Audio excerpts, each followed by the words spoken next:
Welcome back to Baki Hanma when Total Drama Action pre-merge. Events have been changed drastically. All the contestants from Season 1 were brought back and now there's 4 teams. The drama is about to continue with DJ having found out crucial information from Kaio Retsu after winning the Episode 8 reward. The episode opens with a heavy atmosphere as DJ returns from his reward, but he isn't smiling. When Duncan asks what's wrong, DJ reveals the heartbreaking news. His mama is in the hospital. The mood instantly shifts with Duncan, Gwen, and Cody offering their sympathies. DJ tells him that if they lose, they need to vote him off so he can go see her. While the team agrees, Cody tries to rally them, insisting that they have to win the money to help DJ's mom. DJ drops a bombshell that changes the context of the situation. Money isn't the issue. He reveals that once Tokugawa realized the prize was only $100,000 last season, he offered them 5% of the show's profits, which is already plenty. DJ doesn't need the prize, he just needs his family. Baki cuts through the sentimentality with cold logic, telling DJ to just quit then. The others are shocked by Baki's bluntness, but DJ agrees. He realizes he can't lead the team in this state. He voluntarily quits the game, leaving a massive hole in the morale and leadership of the team that bears his name. With DJ gone, a power vacuum forms immediately. Duncan and Gwen argue over who should take charge, with each citing the other's flaws. Duncan is too hardened and Gwen is too cynical. Surprisingly, Cody steps up. He argues that he's the only one naive enough to actually lead without baggage. Duncan, amused but skeptical, tells the Code Meister to show them what he's got. The first challenge is a horror movie scream test where one teammate tries to scare the others. Baki volunteers to be the victim with Izzy as the killer. When Izzy jumps out, Baki's reaction isn't a normal scream, it's a sonic boom that shatters the stage lights and cracks the camera lenses. Chris is furious about the collateral damage and makes a deal that as long as he doesn't scream again, they win immunity. In the background, a crucial character moment happens for Tyler. He complains to Lindsay that he's tired of Baki winning everything easily. When Eva tries to punch Tyler for complaining, he doesn't fall. He tanks the hit without flinching, a testament to his durability training with Hanayama. Eva is left screaming in frustration, realizing the gap in power is closing. The other team struggles significantly. Team Owen flops because Noah is too sarcastic to be scared, and Justin refuses to scream for fear of getting wrinkles. On Team Harold, Beth tries to be the killer, but Heather and Sadie refuse to give her the satisfaction of flinching, leading to a low score. Team DJ manages to survive thanks to Duncan, whose terrifying prank scares the soul out of Gwen and Cody. This sets up part 2. Team Harold must try to scare Team Owen out of the Chow Hall. In the original canon, Lindsay was one of the hardest by being a skeptic. Here, Courtney takes that role, but with a twist. She forces the team to stay inside not through logic, but through threats. She terrifies Owen, Justin, and Noah more than the ghosts ever could, forcing them to endure the night. Team Harold loses, and Harold prepares to go home. However, survival instincts kick in for Heather. Heather corners Harold before the vote and offers him a deal. She will keep him in the game if he gives her his immunity wins at merge and acts as her shield. Harold agrees, sealing Beth's fate in a 3-to-1 vote. As Beth is about to leave, she leaves a parting shot for Sadie, calling out the hypocrisy of Sadie criticizing Team Baki for betraying Katie while Sadie is actively betraying her own teammates to align with Heather. Sadie is left stinging from that. In confessional, Harold reveals that he hasn't lost his spine, he is simply following Baki's philosophy. He knows that Heather wouldn't make this deal if she could win alone. He isn't her servant, he's a viper waiting for the perfect moment to strike. Episode 10 is themed around the chaos of a disaster movie. The first challenge is a grueling obstacle course designed to break the contestants. While Baki's team physically dominates the course, the win unexpectedly goes to Team Owen due to a catastrophic injury. Owen, stumbling through the course, takes a book to the face that breaks his jaw. Courtney immediately shifts from competitor to litigator, screaming at Chris and threatening a massive lawsuit for negligence. While she handles the legal threats, Noah and Justin rush to Owen's side. Both assume the other is faking their concern for strategy, but ironically, they both genuinely care for the big guy in the same way one would care for a loyal, oversized pet. Watching this unfold, Tokugawa calls Chris and tells him to fold. He advises Chris to reward Courtney for her feistiness to keep things interesting, even if the lawsuit isn't a real threat for him. Chris obliges, declaring Team Owen the winners due to medical necessity, and brings in a specialist to handle the injury, the legendary super doctor Kureiha Shinogi. Kureiha enters with an air of arrogance, glancing at Owen's injury and calling a simple fracture boring. He tells everyone to leave because the procedure will be disturbing, but Chris sees an opportunity for punishment disguised as a reward. He forces Courtney, Justin, and Owen to stay and watch the surgery since they are his teammate. While Courtney tries not to vomit and Noah makes sarcastic comments to hide hide his horror, Duncan makes a surprising choice. He volunteers to watch. Unlike the others, he isn't squeamish. He is genuinely intrigued by Kureha's ability to treat the human body like a machine, studying the doctor's precise, brutal movements as he wires the jaw shut. The second part of the challenge escalates to a life or death scenario. The teams are trapped in a submarine that is rapidly filling with water. Chris adds a specific handicap for the powerhouses, telling Team Baki that using brute force to escape will result in immediate disqualification. As the water rises, panic sets in. Baki turns to Eva, telling her it's time to smash her way out, but Eva freezes. After a string of losses to Baki and DJ, she admits she is no longer sure of her strength. Seeing her hesitation, Baki pivots to Tyler, asking if he can break the hatch. Tyler tells him that he can't get enough leverage with the water pressure dragging him down. Baki nods and says that he will give him a millisecond. In a display of absurdity that defies physics, Baki claps his hands together with explosive force. The shockwave displaces the water, creating a momentary air vacuum around Tyler. Seizing the opportunity, Tyler channels his Hanayama training and punches the hatch, knocking it off its hinges and allowing the team to escape before they drown. Team Baki cheers with Eva complimenting Tyler's shot and Lindsay flirting with him, but the celebration is short-lived. Chris buzzes in, declaring them disqualified. He explicitly banned brute force, and breaking a submarine hatch is the definition of it. The team starts to argue, but Baki silences them. He accepts the loss calmly, stating that Chris did set the rules and breaking them has consequences. Meanwhile, Cody and Harold prove their technical prowess by successfully lockpicking the vaults for their respective teams, securing their safety and sealing Team Baki's fate. Before the elimination ceremony, Eva seeks out Harold, needing to test herself one last time. She demands he fight her. Harold agrees, and within seconds, the altercation is over. Utilizing the skills learned by Shibukawa, Harold uses Eva's own momentum to toss her effortlessly to the ground. Dejected, Eva admits she is weak, but Harold corrects her with his trademark awkward wisdom. He tells her she isn't weak, she is incredibly strong, but she lacks technique. He explains that while she relied on raw power, the others specialized. Tyler built durability, DJ mastered evasion, and Harold honed his technique. Eva realizes the truth in his words. Baki approaches, asking if she is ready to go, mentioning that Tokugawa has arranged her to train with the god of war Doppo Orochi by tonight.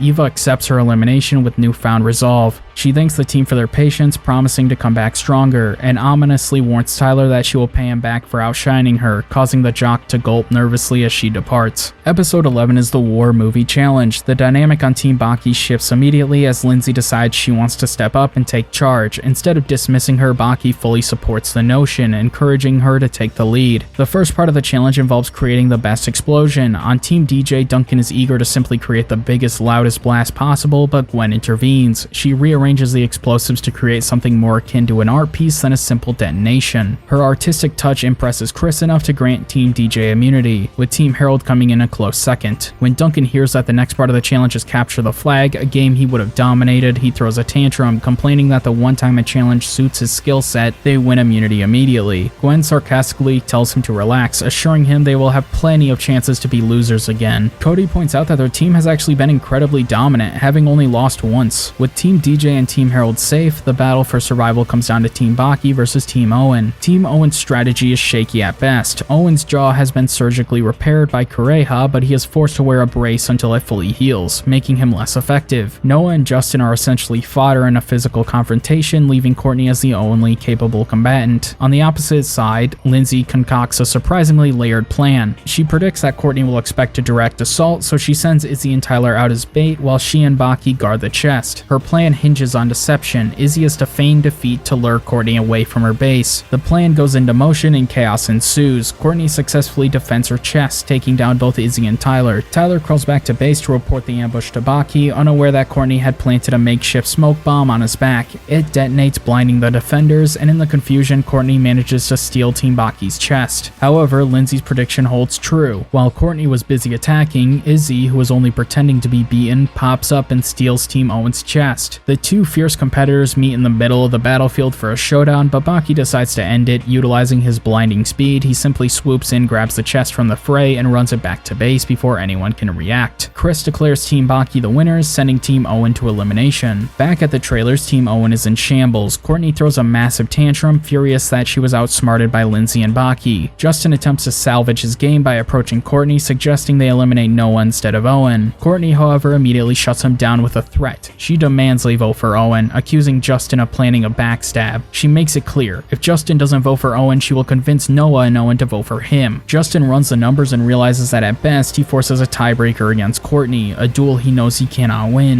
Courtney applies the same pressure to Noah, ensuring the vote is unanimous. At the ceremony, Owen is eliminated. Despite the betrayal, the big guy remains positive, giving a heartfelt closing speech about how much the cast means to him. As a final show of strength, he bites completely through his metal jaw brace, proving that Correja's surgery has given him an impressive new bite force as he departs. In episode 13 of the Bank Heist Challenge, Chris introduces a twist that serves as the ultimate loyalty test. The goal is to rob the bank, but first, teams must liberate a teammate locked inside a high-security vault. Chris reveals the catch. The first team to rescue their teammate wins immunity, or a team can choose to abandon their teammate and race to the bank to win immunity there. It is a classic prisoner's dilemma. On Team DJ, the decision is made with brutal efficiency. With Cody locked in the vault, Gwen and Duncan argue briefly about the morality of leaving him, but their desire to win ultimately outweighs their loyalty. They choose to leave Cody behind, signaling a darker, more ruthless shift in their dynamic now that DJ is gone. On Team Noah, formerly Team Izzy, the split is even more calculated. Noah, analyzing the challenge logically, leaves immediately to secure the objective. However, Justin sees a golden opportunity to build social capital. He chooses to stay behind with Courtney in the vault, soothing her ego and building rapport while Noah effectively abandons her. On Team Harold, Heather orchestrates yet another betrayal with Sadie locked inside. Heather convinces Harold that they need to leave her to have a chance at winning. Harold, looking at the numbers, reluctantly agrees as they walk away. Sadie hears them leave, finally realizing the hard truth. Heather isn't her friend, she is a snake and Harold is just her pawn. Meanwhile, Team Baki refuses to play Chris's game. With Baki locked inside, Tyler refuses to budge. Instead of picking the lock, he begins punching the steel door, determined to break his captain out. From inside, Baki senses Tyler's resolve and decides to turn this into a lesson. He instructs Tyler to strike the hinges at the exact moment he strikes from the inside. Synchronization will be the key. After a barrage of preparatory punches from Tyler to weaken the metal hinges, they time their final strike perfectly. Baki punches the inside while Tyler punches the outside. The opposing forces on the compromised steel snap the hinges cleanly off, causing the heavy door to fall open. Team Baki wins immunity through sheer brute force and loyalty, true to his character. Baki immediately tells Tyler to help them rescue the other trapped contestants before moving on. The second phase reveals a surprise guest. LaShawna is playing the role of the bank teller. Team DJ arrives first, having abandoned Cody, and successfully robs the bank to secure immunity for Gwen and Duncan. When Team Harold arrives, Harold is desperate to talk to LaShawna, but she shuts him down, professionally telling him to focus on the game and win the challenge. The final phase involves building getaway go-karts to escape the police. Noah, showcasing his engineering genius, builds a cart that is mechanically perfect, easily beating Team Harold in the race to the finish line. Noah assumes he has saved his team, but Chris drops the bombshell. He reveals that because Justin is not present, having stayed behind at the vault with Courtney, he hasn't completed the challenge. Team Harold is safe and Team Noah is sent to elimination. At the ceremony, the writing is on the wall. Justin and Courtney, now a solidified alliance thanks to Justin's loyalty at the vote together to eliminate Noah. Noah sighs, admitting he saw this coming the moment Chris announced the rules. Before he takes the walk of shame, he warns Courtney that Justin is playing her, but she is too enamored with Justin's loyalty to listen. As a final twist, Chris announces that LaShawna is officially rejoining the game to replace the eliminated contestant. LaShawna admits she would have preferred Team Harold so she could give Heather a piece of her mind, but she is ready to compete. Courtney welcomes another strong female competitor, but Justin's expression drops. He realizes he may have made a critical tactical error. He traded a passive threat like Noah for an aggressive powerhouse like LaShawna, and with Courtney and LaShawna likely to bond, his control over the team is suddenly in very real danger. Episode 14 is the Prehistoric Challenge. Part 1 requires the teams to create fire using primitive tools. For Team Baki, this is barely a challenge. Izzy taps into her primal insanity to be relevant once again. She manically strikes the flints together, creating a roaring bonfire almost instantly and securing the first immunity spot for her team. On Team DJ, Duncan seemingly secures the second spot with ease, but the victory is short-lived. Courtney, watching like a hawk from the opposing bench, calls out that Duncan used a lighter. Chris is about to let it slide for the drama, but Tokugawa calls in immediately. He overrules the host, declaring that while he enjoys a good fight, he despises a cheater. He awards immunity to Team Justin instead and punishes Team DJ for the infraction. They will proceed to the combat round, but they will be forced to fight with significantly smaller bones than their opponents. The second phase is a Gladiator-style duel on pillars suspended over over a tar pit. Team DJ, armed with comically small bones, faces off against Team Harold, who wield massive clubs. The first match sees Duncan against Harold. Harold adopts a proper martial arts stance, guarding his upper body and preparing to use his skills. However, Duncan isn't interested in a fair fight. He ignores the stance entirely and slams his bone directly into Harold's lower body, specifically the groin. Harold crumples and falls into the pit, learning a painful lesson that street fighting has no rules. In the next round, Gwen faces Heather. Gwen throws her bone at Heather and it bounces harmlessly off her, and Heather easily knocks Gwen into the tar. The match comes down to the tiebreaker, Cody versus Sadie. Sadie swings her massive club with all her might, intending to crush the scrawny geek. However, Cody doesn't block or counter. He simply ducks in pure, unadulterated fear. Sadie's momentum is too great, and without a target to hit, she spins wildly off balance and plummets into the tar pit. Team Harold loses the challenge, and the blame falls squarely on Sadie's shoulders. Before elimination, Heather approaches Harold smugly, reminding him that he is lucky he made that protection deal with her in episode 9, implying he is safe only because she allows it. Harold, however, decides it's time to strike, using an opponent's momentum against them. He corners Sadie and dismantles Heather's manipulation piece by piece. When Sadie tries to defend Heather by claiming the vault incident was for the team, Harold counters with logic. He explains that he left her in the vault out of necessity, citing Noah's team getting disqualified for staying, whereas Heather left her out of malice. She was the first one to bring up leaving her. He asks the killing question: why would Heather eliminate Beth, a loyal pawn, if not to isolate Sadie? The realization finally hits Sadie: she is being played. At the elimination ceremony, the blindside is executed perfectly. Heather is voted out. As she stands to leave, Harold reveals his hand, telling her that she was right. He was lucky to make that deal because it kept him around long enough to avenge Lashana. Heather scoffs, telling him to enjoy losing without her. When a tearful Sadie asks if they were ever truly friends, Heather smiles and assures her that they were the best of friends. However, in confessional, she reveals the icy truth. Heather was crossing her fingers. She justifies the lie by breaking the fourth wall, explaining that she knows there will be a season 3 and she needs a gullible ally like Sadie ready and waiting when she returns. She thinks ahead, unlike the meatheads remaining on the island. The final episode of the pre-merge era kicks off with a sports challenge designed to test the remaining competitors' versatility. The first phase focuses on conditioning with standard American football drills. Unsurprisingly, Team Baki dominates, securing first place thanks to their captain's superhuman fitness. Team Justin takes second, followed by Team Duncan in third, and Team Harold in last. The tension on Team Duncan is palpable immediately when Duncan mocks the team's speed, blaming a certain someone. Cody snaps back. He apologizes sarcastically for not being more like Duncan, adding that next time he'll make sure to leave Duncan in a vault so he understands what it's like to be him. The second phase brings the violence with a boxing tournament. In this timeline, there is no slow motion gimmick, just straight combat. First place in last challenge faces the last place in the last challenge, leading to a matchup between Tyler and Harold. On paper, this should be Harold's match to win, but this is a nightmare matchup for him. The boxing gloves prevent Harold from gripping Tyler's wrists, neutralizing his throws, while Tyler's Hanayama-style durability allows him to tank every strike Harold lands. Eventually, Tyler corners Harold and lands a knockout blow. The second match sees Duncan versus Courtney. Duncan expects an easy win, but Courtney is able to fundamentally dismantle Duncan and win. Next is badminton, where the mental game takes center stage. Gwen faces Izzy, and while Izzy starts with a commanding lead, her arrogance becomes her downfall. She brags to her team about how she's gonna get another easy win for the team, which only fuels Gwen's rage. Gwen begins using dirty tricks, faking serves, throwing dirt as a smokescreen, and hurling nasty insults to break Izzy's concentration. Gwen dominates the mental game and wins the match. Afterward, Baki praises Gwen's mental toughness while critiquing Izzy's lack thereof. Izzy gets defensive, reminding Baki that she was a finalist in the previous season. Baki coldly counters by asking her to remind him who exactly gave the winner their spot. The argument escalates until Lindsay tries to intervene, causing Izzy to snap at her captain, claiming Lindsay isn't a real leader. Meanwhile, Justin faces Sadie. Despite Sadie's newfound rage and resolve, she is tricked by Justin's modeling poses. Justin's win secures immunity for Team Justin based on overall points. The challenge continues for the remaining teams with a wrestling match in a ball pit. Cody, finally stepping up, faces Lindsay. However, his crush on the blonde gets the better of him when Lindsay hugs him in a grapple. He gets distracted, enjoying the moment. Lindsay capitalizes by delivering a swift chop to the neck, a move Tyler taught her, knocking Cody out. Duncan gives a thumbs down to his performance, and Gwen hides her face in embarrassment. In the next bout, Harold faces Lindsay, but Lindsay doesn't move, and Harold lets his guard down, reminding her that she has to fight, which Lindsay says, "Oh right," before immediately punching Harold when his guard is down and Harold is knocked out, giving the win to Team Baki. Baki would remark that was actually an impressive counter, and Tyler would say, "Hell yeah, it was, couldn't have done it better himself." Harold would say there's no honor winning off a cheap shot, and Baki says that from his perspective it was a counter. Harold would seethe over this but doesn't argue any further, knowing it wouldn't change the result anyway. The penultimate challenge is a slam dunk contest requiring maximum flashiness. Sadie manages a simple but successful dunk, cheering for herself. Cody, realizing his position, prepares for this. He straps fireworks to his back and executes a beautiful pyrotechnic dunk. It seems unbeatable until Baki steps up. Baki leaps a staggering 100 feet into the air, fitting his entire body through the hoop on the way down. The ball follows afterwards, slamming through the rim with such force that it shatters the backboard completely.